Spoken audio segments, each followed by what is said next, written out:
Hi all, welcome back to emoji Mallu movie review. Premalu എന്ന super hit സിനിമയ്ക്ക് ശേഷം ഗിരീഷ് ഏടി നസ്ലിൻ ടീമിന്റെ പുതിയ ചിത്രമായ അയാം കാതലൻ എന്ന സിനിമയെക്കുറിച്ചാണ് ഇന്ന് നമ്മൾ സംസാരിക്കാൻ പോകുന്നത്.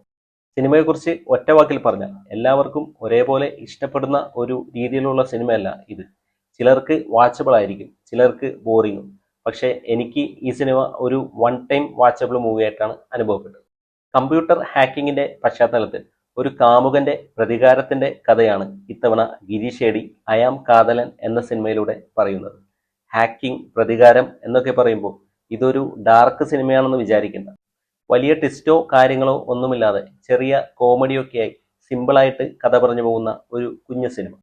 സിനിമയിലെ ഹാക്കിംഗ് പരിപാടികളെല്ലാം സിനിമ കാണുന്ന പ്രേക്ഷകർക്ക് മനസ്സിലാവുന്ന രീതിയിൽ വളരെ സിമ്പിളായിട്ടാണ് സിനിമയിൽ പ്രസന്റ് ചെയ്തിരിക്കുന്നത്. അത് തന്നെയാണ് ഈ സിനിമയുടെ മെയിൻ പോസിറ്റീവ്. വളരെ റിയലിസ്റ്റിക് ആയ കഥാപാത്രങ്ങളാണ് സിനിമയിലുള്ളത്. അതുകൊണ്ട് തന്നെ പ്രേക്ഷകന് സിനിമയിൽ കാണിക്കുന്ന സിറ്റുവേഷൻസ് എല്ലാം പെട്ടെന്ന് കണക്റ്റ് ആവുന്നുണ്ട്. സജിൻ ചെറുകയിലാണ് സിനിമയുടെ സ്ക്രിപ്റ്റ് ചെയ്തിരിക്കുന്നത്. പുള്ളി തന്നെ ഈ സിനിമയിൽ ഒരു ക്യാരക്ടറും അവതരിപ്പിച്ചിട്ടുണ്ട്. ഗിരീഷ് ഏടിയാണ് സിനിമയുടെ സംവിധാനം. പുള്ളിയുടെ മുൻപത്തെ സിനിമകളെ അപേക്ഷിച്ച് ഒരു എന്റർടൈൻമെന്റ് വാല്യൂ കുറവുള്ളൊരു ചിത്രമായിട്ടാണ് അയാം കാതലൻ അനുഭവപ്പെട്ടത്.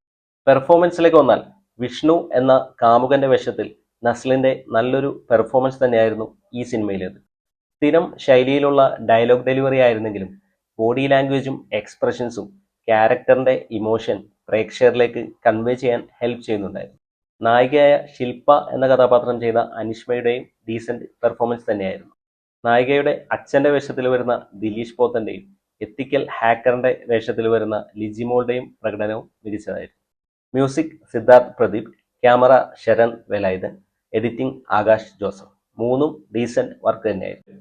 അയാം കാതലൻ ഒരു മസ്റ്റ് വാച്ച് തിയേറ്ററിക്കൽ മൂവിയല്ല. വലിയ ഒച്ചപ്പാടോ ബഹളങ്ങളോ ഒന്നുമില്ലാതെ എന്നാൽ 2 മണിക്കൂർ ബോറടിക്കാതെ കണ്ടിരിക്കാൻ പറ്റുന്ന ഒരു കൊച്ചു cinema. Emoji Mallu writing for this movie 2.5 out of 5. ഇത് ഈ സിനിമയെക്കുറിച്ചുള്ള എൻ്റെ വ്യക്തിപരമായ അഭിപ്രായം മാത്രമാണ്. വീഡിയോ ഇഷ്ടപ്പെട്ടാൽ ചാനലൊന്ന് സബ്സ്ക്രൈബ് ചെയ്താൽ സന്തോഷം.